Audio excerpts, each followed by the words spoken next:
At the heart of this Supreme Court case is whether or not the Food and Drug Administration violated the law in 2016 and 2021 when it allowed mifepristone, a pill taken with another drug to terminate an early pregnancy, to be prescribed through telehealth and delivered through the mail. Agency relied on dozens of studies involving tens of thousands of women.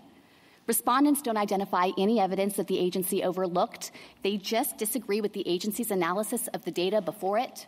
But that doesn't provide a license to authorize judicial second-guessing of the agency's expert judgments. Nicole Clegg, the CEO of Planned Parenthood of Northern New England, says rolling back the FDA's action would be devastating for those seeking an abortion in Maine.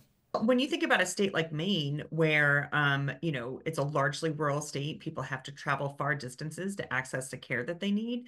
Telehealth is a critically important option for somebody who's made the decision to end a pregnancy, wants to access medication abortion because they want to be at home with their support system. The justices mostly focused their questions on whether the doctors who filed the lawsuit against the FDA had proven they may be harmed by the FDA's actions.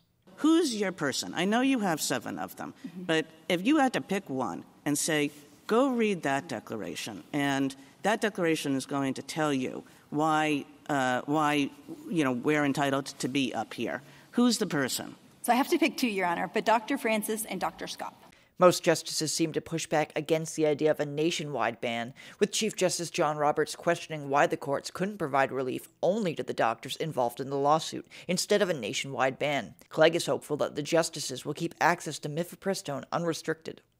My hope is that the justices on the Supreme Court are listening to the fact that this is a safe, long-standing medication that should be available to people who have made the decision to end a pregnancy. We reached out to the Christian Civic League of Maine to comment on the case and did not receive a response. A ruling in this case is expected as early as June. In Augusta, I'm Corey Bouchard for ABC7 and Fox 22 News.